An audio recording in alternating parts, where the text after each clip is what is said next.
I still remember the exact moment I found out what she did. It was supposed to be our wedding week, exciting, full of plans, hope. Instead, my stomach sank and my palms turned slick the moment I saw the text message on her phone. We'd been together for 5 years. I'd trusted her more than anyone in my life. That's why when I saw the messages, I felt like the ground had shattered under my feet. She was in the living room, pretending to watch some stupid reality show, while I was in the kitchen, packing last-minute things for the trip. I'd been scrolling through her phone, just a habit, I guess, trying to check if she'd forgotten anything, and there it was. A string of texts between her and my best friend, Jake. Not just friendly, but planning. About running away, about how she was tired of pretending, tired of the lies, and how she was ready to leave everything behind with him, days before our wedding. At first I thought maybe I was imagining it. Maybe I'd misread something. I stared at the screen, my vision blurring around the edges. My heart hammered in my chest. I didn't want to believe it. I felt a cold sweat break out across my back. I clenched my fists so hard I could feel the nails digging into my palms. I remember walking out of the kitchen, clutching her phone tightly, feeling this strange numbness deep in my gut. I wanted to scream, but all I could do was stare and read. Her texts were plain as day. Plans to leave, hopes about starting fresh, her telling him she'd be waiting for him after the wedding. That's when the realization hit me like a punch to the stomach. I wasn't just betrayed, she'd been planning it secretly all along. She turned around as I approached, eyes wide with that fake innocence people put on when they're caught. "What are you doing?" she asked, voice trembling. I didn't say a word. I just held up the phone, letting her see the messages. Her face drained of color. Her lips parted as if to speak, but no words came out. I saw her eyes flicker with guilt, panic, something else I couldn't quite name. I felt a strange mixture of anger and disbelief. How could she do this? How could she plan to leave me at the altar, the woman I'd trusted with everything? I wanted to shout, to hit something, to make her pay. But all I could do was stand there, feeling my chest tighten and my vision blur. I kept her phone in my hand, staring at her, and all I could think was how she'd lied to me for years. That night I didn't sleep. I didn't even feel tired. My mind kept spinning around the same thought. This wasn't just an affair. It was a betrayal of everything we'd built. I knew I needed to do something. I didn't want her to walk away with my life, my future, without a fight. I needed a plan, something that would make her regret what she'd done, without making a mess I'd regret later. Next morning, I started gathering everything I needed. I took her phone, her laptop, and some printed texts I'd found. I wanted evidence. I wanted her to understand I wasn't letting this slide. I also started thinking about how I could turn this around, how I could make her see she'd lost more than she thought. I remember sitting at my desk, the sunlight filtering through the blinds, feeling this dark. Resolve settled deep in my gut. The plan had to be perfect. It had to make her realize she couldn't just cheat and walk away like nothing happened. I was going to make her regret it big time. I didn't have all the pieces yet, but I knew the direction I wanted to go. I looked over at her, still sleeping peacefully, unaware of what I'd uncovered. That's when I decided I wouldn't confront her just yet. No, I wanted her to feel the full weight of her betrayal, and that meant I had to act smart. I needed to get more proof, more leverage, and most importantly, I needed her to believe she still had a chance to escape before I pulled the rug out from under her. The next step was clear. I'd let her go through her wedding day blissfully ignorant. Then I'd make my move. But I wasn't just planning to ruin her day. I was planning to make her see what she'd done and that she couldn't run from it. The wheels in my head were turning. I just had to wait for the right moment. Would you like me to continue? The wedding day arrived like a cruel joke. Everything was set, or so I thought. I woke up feeling like I was walking through thick fog, my stomach twisted in knots. I kept seeing her face, that fake smile she put on when she was trying to hide her guilt. I wondered if she had any idea what I knew. I wondered if she even cared. The morning was a blur of family, friends, and the usual chaos. Everyone was excited, happy for us. But I felt like I was watching everything through a thick pane of glass, detached, cold. I kept my eyes on her, trying to catch any sign of her nerves or guilt, but she was a master at hiding it. She looked beautiful, dressed in white, glowing almost. She had no idea I knew her secret, and I let her go on like that for the moment. The ceremony itself was quick. I remember standing there, my hands clammy, my heart pounding so loud I thought everyone could hear it. She held my hand, her grip tight, her smile frozen in place. I could feel her trembling just a little, maybe from nerves, maybe from something else. I told myself to stay calm, to focus. The moment was coming. Then, as we said our vows, I saw her glance at her phone in her purse, just a quick look, almost like a reflex. I couldn't be certain, but in that second a cold sweat broke out across my forehead. She wasn't just nervous, she was hiding something. I clenched my jaw, trying to keep my cool. Later, at the reception, while everyone was dancing and laughing, I slipped away for a moment. I had the evidence in my pocket ready. As she was talking with her friends, I approached her quietly. "Hey," I said softly, pulling her aside. Her face flickered with surprise. "What's wrong?" she asked, her voice a little too high-pitched. I looked her straight in the eyes. "I found your texts," I said quietly, watching her reaction carefully. Her face went pale. What are you talking about?" she stammered. I pressed the phone into her hand, watching her go rigid as she saw the messages. Her eyes darted around, trying to come up with an excuse. "This isn't what it looks like," she said, voice trembling. I shook my head slowly. "Oh, I think it is," I whispered. "You planned to run away with Jake, didn't you?" Her lips parted, but no words came. She looked like a deer caught in headlights. Her hands shook so badly I thought she might drop the phone. I felt a strange satisfaction. This was just the beginning. She'd been caught, and she knew it. I didn't shout. I kept my voice steady. "You've been lying to me for years. This isn't just some mistake. You planned this. How long were you going to keep it going?" Her eyes welled up with tears. "I was lonely," she whispered. "I didn't mean for it to happen, it just did." I felt my stomach turn over. That was her excuse. Lonely, that was supposed to fix everything.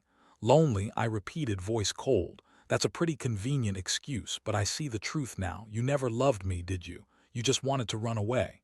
She shook her head, trying to speak, but no words came out. The moment was thick with tension, and I knew I had to decide what to do next. I'd come prepared for this. I had to escalate. I took a slow step back and looked at her, realizing how much she'd betrayed me. "You're not walking out of my life that easily," I said firmly. "I've got plans for you, plans you won't see coming." Her face twisted in fear, but I was already a few steps ahead. I knew I had to keep her off balance, make her feel the weight of what she'd done. That night, I sat alone, surrounded by the sounds of the party in the background. I pulled out a notebook and started drafting what would be my revenge. I'd already collected enough evidence to make her regret this. I'd make her wish she'd never crossed me. I wasn't going to just confront her. I was going to make her understand that she'd messed with the wrong man. My mind raced with ideas, each more calculated than the last. I had the proof. I had the motive. Now I just needed the perfect moment. The wedding was supposed to be the happiest day of her life. Instead, I intended to make it the day she lost everything. And I'd do it quietly, with precision. She thought she was so clever, so untouchable, but I was about to show her that she'd underestimated me. "Would you like me to continue?" The days after the wedding felt like walking on razor blades. Every moment I saw her, I could see the guilt shadowing her eyes, but she played her part well, a bride glowing, pretending nothing was wrong. I didn't trust her for a second. She was too good at hiding her true feelings, like a snake hiding in the grass. I kept my distance, but inside I was plotting, waiting for the right moment to strike. I spent hours reviewing the messages I found, piecing together her plan. She and Jake had been exchanging texts, detailed, secretive, full of hope and desperation. They'd planned to leave everything behind, start fresh somewhere far away, probably with money she'd secretly stashed, and a life built on betrayal.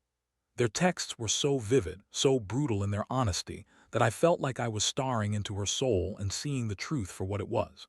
One message, in particular, stuck with me. She told him, "I can't wait to be gone. No more pretending. No more him, just us, finally free." That sentence made my stomach turn over. She'd been planning her escape for months. I knew I had to act fast. The wedding day might have been a moment of false happiness, but her secret was the ticking clock. I had to make her regret every step she'd taken, every lie, every betrayal. I needed to show her that I was the only one who truly saw her, and I had the power to take everything away. I started creating my revenge plan. It was simple, yet effective.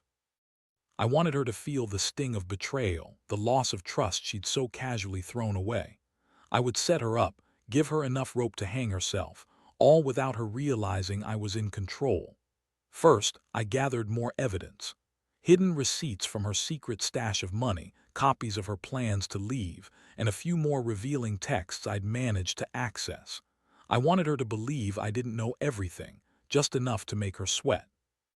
I also enlisted a friend I could trust to help me with some discreet surveillance, just to keep tabs on her movements. One afternoon, I found her sitting in our bedroom, staring at her phone, texting. Again, I could see her fingers trembling slightly. She was planning her next move, I was sure of it. I decided to approach her slowly as if I didn't know her secret. I made some casual comment about the weather, trying to keep things normal. When she responded with a distracted "yeah," I finally said, "Can I talk to you for a minute? I've been thinking about everything and I need to ask, are you really sure about this?" She looked up, her eyes flickering with that fake innocence again. "What do you mean?" she asked, voice soft but guarded. I took a deep breath and looked her in the eyes. "I mean all these plans you and Jake. Are you really going through with it? Because I found your messages, I know what you're planning." Her face went cold, her eyes darting away for a split second before she composed herself. "It's not what it looks like," she said, voice steady now. "You're overthinking it." I shook my head slowly, feeling this surge of anger I had to keep in check. "No, I'm not. I know you're planning to leave me. You're trying to run away, just like you said in those texts."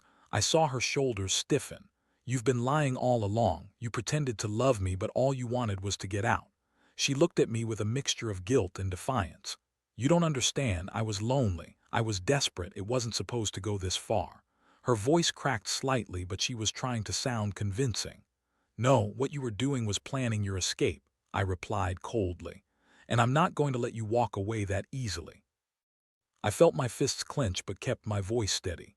"You're not what I thought you were. You're just a liar and a cheater, but don't worry, I've got plans of my own now." She stared at me in silence, realizing she'd been caught. The entire facade was crumbling. I saw her eyes fill with tears, but I didn't feel sorry. Not yet. I knew I had to be patient. I had to make her see this wasn't over. That night, I stayed up late, drafting the next phase of my plan. I would make her think she still had a chance, let her keep pretending everything was okay. That way, when I finally revealed my hand, it would hit her hardest. She'd think she was still in control, but I was already several steps ahead. I wanted her to feel the weight of what she'd done, to understand that no matter how clever she was, I was the one who truly knew her. And I'd make sure she paid. Not with violence or shouting, but with something far more humiliating. Her own guilt and regret laid bare for everyone to see. Would you like me to continue? The day I finally set my plan into motion was colder than I expected. The air had that sharp, biting edge that makes your skin crawl. I'd spent the past week meticulously preparing, making sure everything was in place. Every detail mattered, every message, every piece of evidence, every move I made was calculated. I didn't want to give her any chance to escape or cover her tracks. That morning, I woke up knowing I was going to do it. I felt a mix of nausea and adrenaline, like I'd been running a race, but knowing I was about to cross the finish line and face whatever came next. I left her sleeping, her face peaceful, unaware of what was coming. My heart pounded so loudly I was surprised she couldn't hear it. I went into the living room and sat down with the things I'd gathered, my phone, some printed screenshots, and a folder with everything I'd collected. I knew exactly what I was going to do, and I wanted to make it count. The first step was simple. I sent her a message telling her I knew everything. Not a threat, just a fact. I typed calmly, "I know about the plan, the texts, the money, everything. If you want to talk, come to the coffee shop downtown at noon, alone." No mention of my proof, no anger, just a quiet ultimatum. Her reply came quickly. "What are you talking about? I don't know what you mean." But I knew she was lying. I could hear her heartbeat in her texts, the way she tried to keep her voice steady. That was her real tell. She was panicking, and I wanted her to feel cornered. I grabbed the printed screenshots, the evidence of her secret plans, and slipped them into an envelope. I kept a copy for myself just in case. I also included a note. "You've been caught. Don't bother denying it. We need to talk, and I want the truth, no games." I sealed everything carefully, then left it on the kitchen counter just where she'd find it. Then I waited. The hours dragged by, each minute feeling like a lifetime. When noon finally rolled around, I made my way to the coffee shop. It was a small place, quiet, with the smell of roasting beans lingering in the air. I saw her sitting at a corner table, eyes wide, clutching her purse like a lifeline. I approached her slowly, purposely, and sat down across from her. She looked up and immediately tried to hide her hands, trembling. "You're early," she said, voice strained. "I prefer to be direct," I answered, sliding the envelope across the table. "I brought everything I need to show you. You can deny all you want, but the truth is here." I watched her face go pale as she hesitated, then reached out and grabbed the envelope. She looked inside, saw the evidence, and her face crumpled. You found out," she whispered, voice cracking. "I did," I said flatly. "And now I want to hear it from you. Why were you planning to leave everything behind? Were you ever really in love with me?" My voice was steady, but I felt the tension bubbling just beneath the surface. She looked down at her hands, then back up at me. It wasn't about love, she finally admitted. I was feeling trapped, alone, and I thought if I left, I'd be free. I didn't want to hurt you, but I couldn't keep pretending. Jake made me feel alive again, even if it was just for a little while. I felt my stomach turn at her words. She wasn't sorry, just sorry she got caught. The betrayal was so deep, so raw, I could taste it in the back of my throat. I clenched my fists under the table, fighting the urge to explode. "Did you ever love me?" I asked again, voice cold. She hesitated, then shook her head. "Not the way I should have," she whispered. "I was so lonely, and Jake made me feel wanted. I thought I could fix this, that maybe I could come back. But I see now I was just fooling myself." I took a deep breath, feeling a strange sense of relief mixed with anger. I'd confronted her, laid everything bare. But this wasn't about revenge alone, it was about making her understand how much she'd hurt me. I decided to keep my composure, to show her she couldn't manipulate her way out of this. "You lied to me every day," I said quietly. "You used me, and you had this whole plan to leave me behind. Well, I've got news for you. I'm not going to let you walk away, not without consequences. You're going to have to face what you've done." Her face twisted with a mix of anger and tears. "Please," she begged, "don't do this. I'm sorry, really. I made a mistake." But I knew that wasn't enough. I'd already prepared the next steps, and I was ready to execute them. I stood up slowly, looked her in the eyes, and handed her the envelope one last time. "Think about what you've lost," I said, "because I'm about to take everything from you." As I turned to leave, she reached out, grabbing my arm. "Please," she whispered, "don't ruin me." I looked at her then, feeling nothing but cold resolve. "You already did that yourself," I said, and I walked away knowing this was just the beginning. "Would you like me to continue?" The confrontation at the coffee shop marked the turning point I'd been planning for. I'd laid my cards out on the table, and I could see her crumbling under the weight of everything. Her face was pale, eyes red-rimmed, and her hands shook visibly as she clutched the envelope. I felt a strange mix of satisfaction and cold resolve. This wasn't just about revenge anymore. It was about making her understand she'd crossed a line she couldn't come back from. I kept my voice calm but firm. "You wanted to run away and start fresh, huh? Well, I've made sure you'll think twice before trying that again. I've got enough to make sure everyone knows what kind of person you really are. You're not just a liar, you're a manipulator, a cheat, and now you're going to face the consequences." I watched her flinch at my words, her eyes filling with tears, but I didn't soften. She looked down at the floor for a moment, then looked back up, voice trembling. "What do you want from me? I never meant to hurt you this badly." Her voice cracked, and she reached out as if to touch my arm. I pulled back slightly, my jaw clenched. "Like I said," I repeated, "I'm not here to beg. I want you to understand what you've done, and I want you to see that you're not walking away from this scot-free." I reached into my pocket, pulling out my phone. I recorded some of our conversations. "I want you to listen to what you said about planning to leave, about your feelings for Jake. Maybe then you'll realize how much damage you've done." Her eyes widened and she looked away, but the guilt was clear. I pressed play on the recording.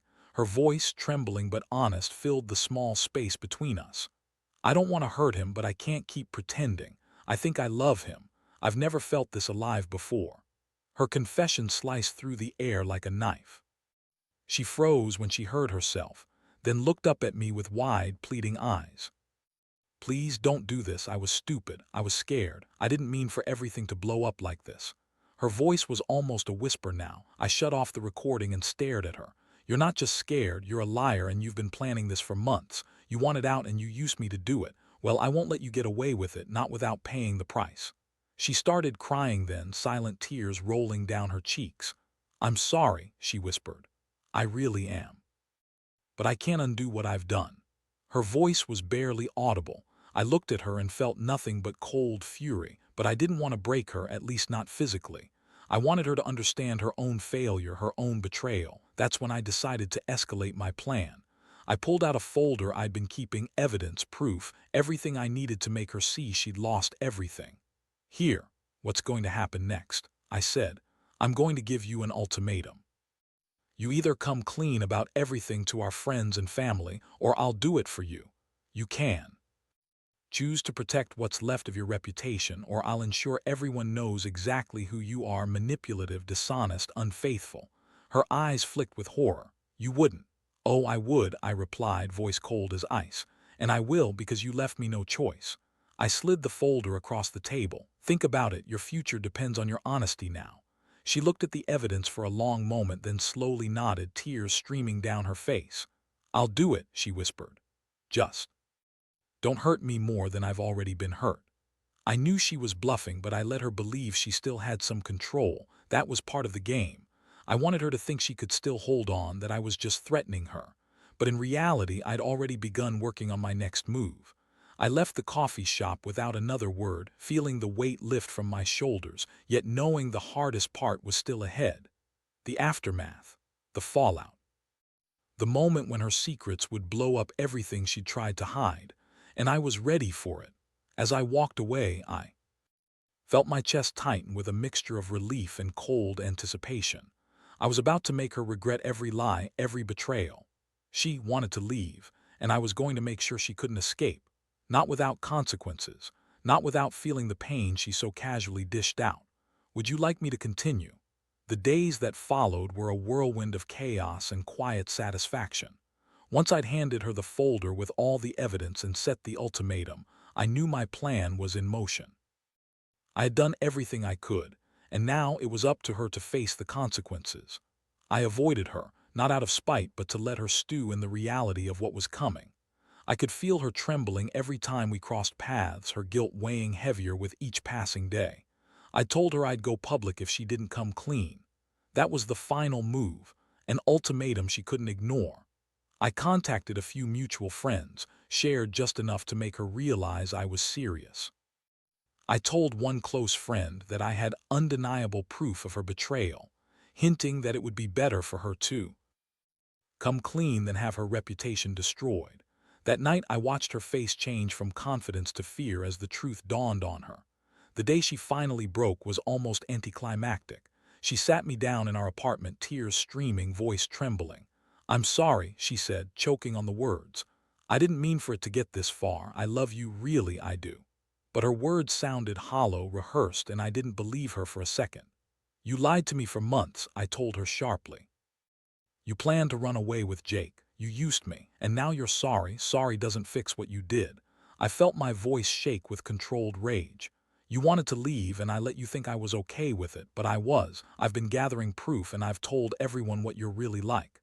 Her shoulders sagged, defeated. I didn't mean to hurt you this much. I was scared. I thought I had no choice. Her voice cracked as she looked at me with pleading eyes. Please, just forgive me. I'll do anything. No, I cut her off. You don't get to ask for forgiveness after what you've done. You lost that the moment you decided to lie and betray me. I paused, feeling the weight of everything. I want my life back, and that means I'm taking back what's mine, our home, our money, everything. You're leaving, and you're leaving for good. The final act was simple but devastating. I handed her the keys to the apartment, the bank cards, everything she'd used to plan her escape. Here, I said, voice cold but steady. Take your stuff and go. Don't come back. I'm done with the lies. I'm done with pretending I didn't see what you really are. She looked at me as if I was a stranger, tears falling fast. Please, she begged one last time, don't do this. I shook my head. It's already done. I turned and left her standing there, crying, broken. Every step I took away from her felt like I was finally reclaiming my life. As I closed the door behind me, I took a deep breath, feeling a strange mix of freedom and emptiness. It hurt more than I cared to admit that she'd thrown everything away so thoughtlessly. But I knew deep down I'd done what I had to do. Her betrayal had shattered us, and I refused to be the fool who stayed and watched it all burn. Now I'm rebuilding my life piece by piece. I don't trust easily anymore, but I've learned a lot about honesty, betrayal, and what it really means to stand up for yourself. I'm not angry anymore, just relieved that I finally took control. The biggest lesson: never ignore the red flags. When someone shows you who they really are, believe them. Because sometimes the truth comes out in the worst way, and the only way to protect yourself is to walk away before they ruin everything. That's what I did, and I'm better off for it.